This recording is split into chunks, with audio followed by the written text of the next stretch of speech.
آپ تشریف لائے اور جو آپ نے کہا ایک کا بوجھ دوسرے پر نہیں ڈالنا چاہیے اور اس کو روکنے کے لیے اقدامات بھی کیے جا رہے ہیں. ہم نے دیکھا کہ پاور سیکٹر میں خاص طور پر جو لیکیجز ہیں, جو بجلی چوری ہے, اس کو روکنے کے لیے اقدامات کیے جا رہے ہیں, بڑے بھرپور اقدامات کیے جا رہے ہیں, اس کے فروٹفل ریزلٹس بھی آ رہے ہیں. ویل جی, سلسلہ ہم آگے بڑھائیں گے پروگرام کا. بالکل جناب, ہم بات کر رہے تھے اکانومی کے حوالے سے, لیکن اس کے ساتھ ساتھ رضوان ہمارے مائنڈ میں ہوتا ہے کہ اگر ہماری کوئی پراپرٹی ہے تو وہی ہمارا رائٹ ہے, وہی ہماری صرف پراپرٹی ہوگی. لیکن انٹلیکچوئل پراپرٹی رائٹ کے حوالے سے جب ہم بات کرتے ہیں تو ہم نے اس کے حوالے سے ویسے بھی اپنے پروگرام میں اویئرنیس کریٹ کی کہ انٹلیکچوئل پراپرٹی کے بھی رائٹس ہوتے ہیں, اور وہ جس کی پراپرٹی ہے وہ اسی کی رہتی ہے. اس کو نہ تو کوئی کاپی کر سکتا ہے, نہ تو کوئی اس کو پلیجرائزڈ کر سکتا ہے, اور اگر وہ کرے گا تو اس کو یہ پینلٹی پے کرنی پڑے گی جو انڈر دا لاز آتی ہے. تو آج انٹلیکچوئل پراپرٹی رائٹس کا عالمی دن منایا جا رہا ہے, اور اس دن کو منانے کا مقصد کیا ہے, کیا اس کی اہمیت ہے, اس پر ہمارے پاس ایک رپورٹ ہے. پہلے وہ رپورٹ دیکھتے ہیں اور پھر اس پر بات کریں گے.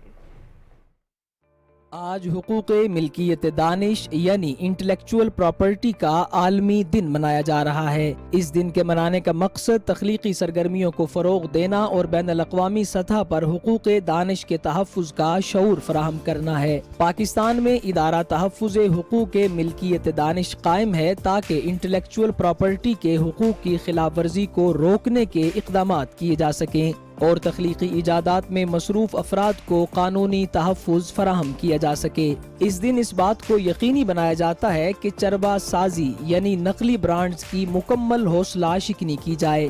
اس دن کے منانے کی تجویز عالمی تنظیم برائے حقوق دانش نے سال 2000 میں کی تھی. انٹلیکچوئل پراپرٹی جدت ترازوں کی حوصلہ افزائی کر کے ان اہداف تک پہنچنے کے لیے ایک اہم محرک ثابت ہو سکتی ہے تاکہ پائیدار طریقوں میں کردار ادا کرنے والے حل تیار کیے جا سکیں. حقوق ملکیت دانش کا تحفظ کاروباری افراد کی مدد کر سکتا ہے, معیشت کو فروغ اور عالمی استحکام کی کوششوں میں حصہ ڈال سکتا ہے. انٹلیکچوئل پراپرٹی کا عالمی دن ایک بہتر مستقبل کی تعمیر میں تخلیقی صلاحیتوں اور جدت ترازوں کی اہمیت کی یاد دلاتا ہے. اس سال کا موضوع دنیا کے سب سے بڑے چیلنجوں سے نمٹنے میں حقوق ملکیت دانش کی اہمیت کو اجاگر کرتا ہے اور زیادہ پائیدار دنیا کی تعمیر کے لیے ایک مشترکہ نقطۂ نظر کی راہ ہموار کرتا ہے. جی, ایک نقطۂ نظر, ایک تخلیق, سوچ اور اس کو محفوظ رکھنے کے لیے تاکہ جس کی تخلیق ہے, جس کا کام ہے, کم از کم اس کا نام تو رہے, کوئی اس کو چرا نہ سکے اور کسی کے جو ملکیتی حقوق دانش ہیں وہ متاثر نہ ہوں. بالکل. اور رضوان اس کے حوالے سے ہم دیکھتے ہیں کہ پراپر لاز بھی ہیں اور لوگوں کو گائیڈ بھی اب کیا جاتا ہے کہ جو بھی ان کا آئیڈیا ہو اس کو وہ رجسٹر بھی کروا سکتے ہیں. تو آج انٹلیکچوئل پراپرٹی رائٹس کا دن منایا جا رہا ہے, اور اس دن کو منانے کا مقصد تو آپ نے رپورٹ پہ دیکھا. اس کے حوالے سے مزید بات کریں گی. جی, ہمارے ساتھ پروگرام میں موجود ہے شازیہ عدنان جو کہ ڈائریکٹر جنرل ہے intellectual property rights organization of Pakistan کی. مس شازیہ, آپ کو پروگرام میں خوش آمدید کہتے ہیں. تھینک یو جی, السلام علیکم. وعلیکم السلام. مس شازیہ, اسٹارٹ میں ایک بریف سے آپ سے جاننا چاہوں گی. اس دن کو منانے کا مقصد ہم نے تو رپورٹ میں بتایا, لیکن مینلی خاص طور پہ ڈیولپنگ کنٹریز میں اس دن کو منانے کے لیے کیوں ایفرٹس کی جاتی ہیں؟ بیکاز ڈیولپڈ کنٹریز میں تو it's a part of curriculum, people know that, لیکن ڈیولپنگ کنٹریز اس کو کس طرح لے کر چلتی ہیں؟ سب سے پہلے تو میں آپ کو یہ بتا دوں کہ یہ وائپو جو ورلڈ انٹلیکچوئل پراپرٹی آرگنائزیشن ہے, جیسے رپورٹ میں بھی کہا گیا ہے, انہوں نے اس کو 26 اپریل کو world intellectual property day declare کیا ہے, اور یہ پوری دنیا میں منایا جاتا ہے. صرف ڈیولپنگ کنٹریز میں نہیں منایا جاتا, ڈیولپڈ کنٹریز میں بھی منایا جاتا ہے. وائپو بھی اس کو جنیوا میں مناتا ہے, اور ہمارے ساتھ آج وہ شامل ہو رہے ہیں, ہم بھی اس کو سیلیبریٹ کر رہے ہیں. 3:30 بجے ہماری سیریمنی ہے, اور اس کے اندر وائپو سے آن لائن لوگ شرکت کریں گے. تو اس کی ہر سال ایک تھیم ہوتی ہے جی, اور اس سال جو اس کی تھیم ہے, پچھلے سال اس کی تھیم یوتھ سے متعلق تھی, انوویشن اینڈ یوتھ. اس سے پچھلے سال اس کی ویمن سے متعلق تھی, خواتین اور انوویشن. اور اس سال جو ہے یہ SDGs ہیں, سسٹینیبل ڈیولپمنٹ گولز, جو کہ UN کے ہی ایشو کردہ ہیں اپ ٹل 2030. اور یہ گولز جو ہیں یہ ہماری سسٹینیبل ترقی کے لیے ہیں, 17 ہیں ٹوٹل.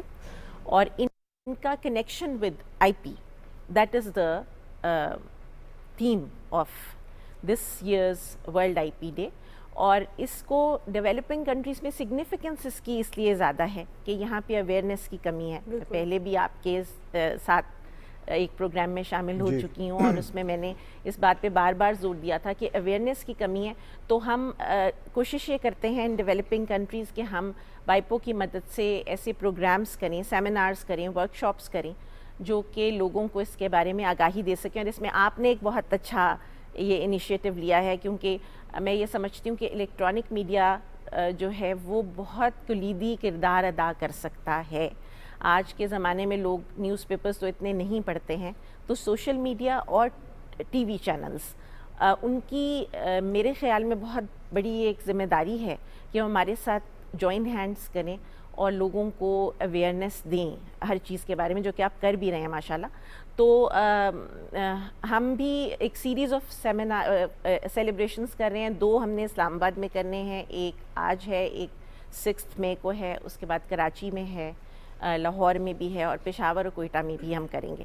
تو ڈیولپنگ کنٹریز کے لیے سگنیفیکنس یہ ہے کہ ہم اس طرح لوگوں کو اس بہانے سے لوگوں کو بتا سکتے ہیں جو کہ ان کو نہیں پتا اباؤٹ انٹلیکچوئل پراپرٹی. شازی صاحبہ، ماڈرن ورلڈ میں سوشل میڈیا کے دور میں کون سا کنٹینٹ کہاں سے آ رہا ہے، کس کی کیا تحریر ہے، اس کو محفوظ کرنا جتنا ذرا اہم ہو گیا اتنا ذرا مشکل بھی ہو گیا ہے. تو اس کی پوری جب سسٹینیبل پوائنٹس آپ نے 17 بتائے ہیں، اس میں اس چیز کو بھی شامل کیا گیا ہے؟ یہ جو جنرلی ہیں یہ میں آپ کو بتا دیتی ہوں. پاورٹی ہے، نو پاورٹی، زیرو ہنگر ہے، صحت ہے، اس میں کلین ڈرنکنگ واٹر ہے، جینڈر ایکویلٹی ہے، اور انڈسٹری اینڈ انوویشن ہے. اس طرح کے سسٹینیبل گولز ہیں، لیکن ظاہر ہے یہ سب آپس میں انٹر کنیکٹڈ ہیں. آپ پاورٹی ایلیویشن ہوگی اگر انوویشن ہوگی، انڈسٹری لگے گی، اور گڈ ورکنگ انوائرمنٹ ہوگا وچ از اندر SDG. پھر کلائمیٹ چینج بھی اس کے اندر ایک امپورٹنٹ ہے. تو یہ سارے ایک دوسرے کے ساتھ کنیکٹڈ ہیں. اور اس میں جو آپ کہہ رہے ہیں کہ جو جس کو ہم آن لائن پائریسی کہتے ہیں یا سائبر کرائم کہتے ہیں، وہ بھی اس کے ساتھ کنیکٹڈ ہے. یہ سب آپس میں کنیکٹڈ. ہم کسی ایک کو دوسرے سے جدا کر کے، الگ کر کے بات نہیں کر سکتے. تو اس میں اسپیسیفکلی مینشن تو نہیں ہے، لیکن ظاہر ہے کہ اگر آپ گڈ ورکنگ انوائرمنٹ کی بات کریں، یا آپ انڈسٹری اینڈ انوویشن کی بات کریں، یا اکنامک یا انڈسٹری یا انوویشن لیڈ اکنامک گروتھ کی بات کریں، تو وہ اس طرح کی پائریسی کو کرب کیے بغیر پاسبل نہیں ہو سکتی. جس طرح آپ نے کہا انڈسٹریز لگیں گی، اور اگر obviously آپ کی جو انٹلیکچولی پراپرٹی تھیفٹ نہیں ہوگی تو یہ انوویشن پھیلے گی. اسی طرح پھر ویمن امپاورمنٹ کو دیکھا جائے یا پاورٹی ایلیویشن کو دیکھا جائے تو دے آل آر انٹرلنکڈ. سو جہاں ہم انٹرلنکیج کے حوالے سے بات کرتے ہیں پراپرٹی رائٹس کی، تو یہاں پہ ایک موسٹ امپورٹنٹ تھنگ جس کے حوالے سے ابھی بھی ہم پروگرام میں بات کر رہے تھے، پاکستان کی بزنس کمیونٹی. اب بزنس کمیونٹی کو کس طرح یہ فائدہ پہنچا سکتی ہے؟ اوبویسلی ایک طرح سے انٹرلنک تو ہے، لیکن اس سال کا جو تھیم ہے وہ اس کو سپورٹ بھی کر رہا ہے انڈائریکٹلی. اور پھر ہم دیکھتے ہیں کہ پاکستان میں اب بزنس میں موجودہ حکومت بھی بہت کام کر رہی ہے. انٹرپرینورشپ کا جو ایک سیٹ اپ ہے، پڑھی لکھی عوام چھوٹے اسکیل کی انویسٹمنٹ کے ساتھ آگے آ رہی ہے. تو اس میں انٹلیکچوئل پراپرٹی رائٹس ان کو کس طرح بینیفٹ پرووائڈ کر سکتے ہیں، خاص طور پہ آپ کی آرگنائزیشن جو اسٹارٹ اپس ہیں خاص طور پر؟ ہاں جی، بزنس اسٹارٹ اپس. آپ کی پہلے بزنس کمیونٹی کے حوالے سے میں یہ بتا دوں کہ آج جو ہم اپنی ایونٹ ہمارا ہے وہ اسلام آباد چیمبرز کے ساتھ کولیبریشن میں ہے. تو یہی ایک آپ دیکھ لیں ریکگنیشن ہے کہ بزنس تو موسٹ امپورٹنٹ ہے نا، اس کے بغیر تو کچھ نہیں ہو سکتا. اور یہ انوویشن، کریٹیوٹی، یہ سب بزنسز کی طرف ہی آپ کو لے کے جاتی ہے. تو اس کے علاوہ انوویشن اور کریٹیوٹی اور اسٹارٹ اپس کو خاص طور پہ اس کی ہینڈ ہولڈنگ کے لیے جو ریسرچ انسٹیٹیوٹس ہیں، جو یونیورسٹیز ہیں، میں نے آپ کو پہلے بھی بتایا تھا، وہاں پہ ہم نے ہیلپ ڈیسکس کریٹ کیے ہوئے ہیں جن کو کہ ٹیکنالوجی انوویشن سپورٹ سینٹرز کہتے ہیں. وہاں پہ انکیوبیشن سینٹرز بنائے جاتے ہیں، ان کو ہم پروموٹ کرتے ہیں. ڈسکس کی طرف سے جو انوویٹرز ہوتے ہیں یا اسٹارٹ اپس ہوتے ہیں ان کو ایوارڈز بھی دیا جاتے ہیں، ریکگنیشن دی جاتی ہے، اور ان کو ہر طرح سے سپورٹ کیا جاتا ہے. اور اب جو امینڈمنٹس ہم کرنے جا رہے ہیں اس میں نے آپ کو بتایا تھا کہ ہم سلیبز رکھنے والے ہیں. جو اسٹارٹ اپس ہیں یا جو اسٹوڈنٹس ہیں اور جو لو اسکیل کے جن کو SMEs کہتے ہیں وہ ہیں، ان کے لیے ہم اپنی رجسٹریشن کی فی جو ہے وہ کم رکھیں گے. اور جو اسٹیبلشڈ بزنسز ہیں یا بگ کمپنیز ہیں یا یونیورسٹیز ہیں ان کے لیے ہم زیادہ رکھیں گے. اور میرے خیال میں تو خواہ وہ SMEs ہوں، اسٹارٹ اپس ہوں